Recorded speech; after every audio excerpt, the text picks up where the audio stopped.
It's time to think a bit more now about Jesus' story of the lost son. What can you remember from the story? Well, lots of things happened, didn't they? But I think that there are 4 things that we need to remember about the son. First of all, at the beginning of the story, the son asked his dad for his share of everything that he had. So his share, that normally he would have had to wait until he inherited it. That means that when his dad was old or died, then it would have been passed to him to have for himself. But he didn't want to wait. He wanted it straight away. He was pretending that his dad was already dead. He cared more about himself and what he wanted than about his dad. That was selfish, wasn't it? The next thing that we need to remember is what happened to him after he'd gone away and been spending the money. He spent all the money on having fun, but he didn't save any of it for anything sensible. And then when there was a famine in the land and no food, he had nothing. He lost everything. Looking after pigs was the worst job that somebody from their culture could do. They thought that pigs were really dirty and disgusting, and they didn't want to have anything to do with pigs. So the person that looked after the pigs was the worst job of all. The next thing that we need to remember is what happened to him while he was looking after the pigs. And this is a really important thing. While he was looking after the pigs, he had a lot of time to think. And he thought about how hungry he was and how unhappy he was.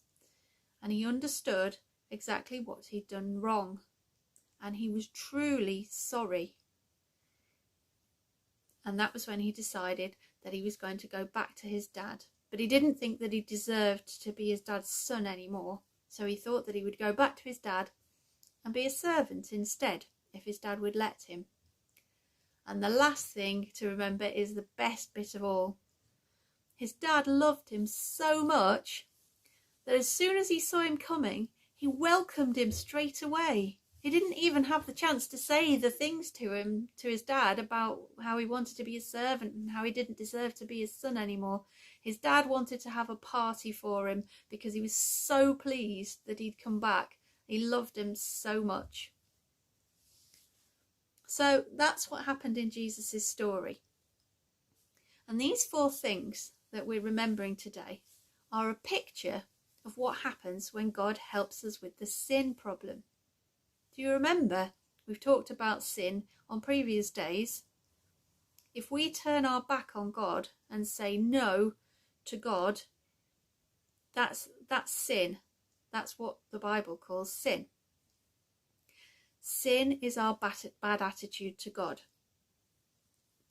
We care more about ourselves than we care about God. Just like the son cared more about himself than he did about his dad, we're just the same.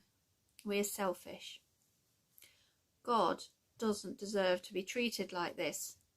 After all, he's the king of the world. He made us. He gave us all the good things that we enjoy. He doesn't deserve to have us keeping on turning our back on him and saying no to him and to living the way he wants us to live. If we keep on saying no to him, then he will eventually say no to us.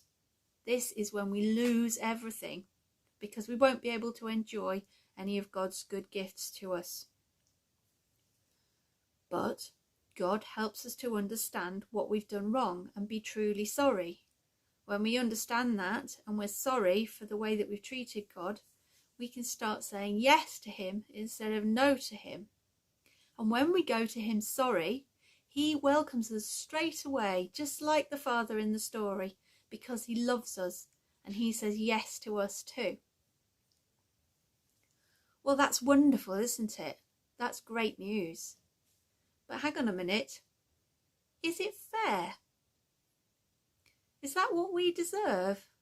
If we've been so horrible to God, do we deserve for him to just say, it's all right, it doesn't matter? No, it's not fair, is it? And it isn't all right, and it does matter. God is perfect, and sin is serious. The Bible says that the punishment for sin is death. That would be God's biggest no to us all. He can't just let us off. That's why Jesus is so important. Jesus never did anything wrong his whole life. He always treated God the way that he should, so he didn't have the sin problem.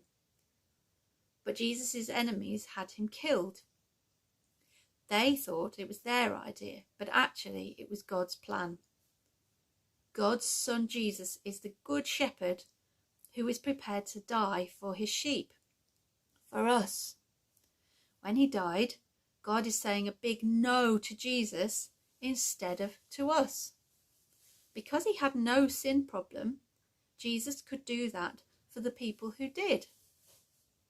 How do we know it worked? Well, we know because Jesus said in the Bible that it would work. God raised Jesus back to life again, which Jesus had already promised would happen.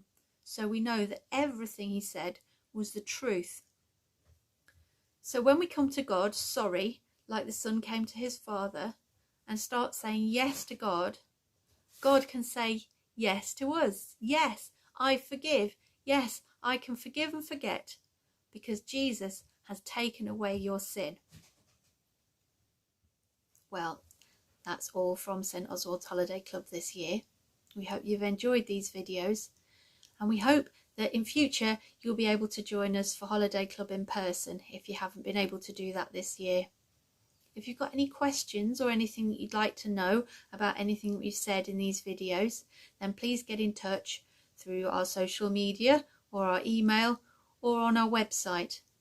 We'd love to hear from you, and we'd also love to see any pictures of any crafts or anything that you've done during this Holiday Club week.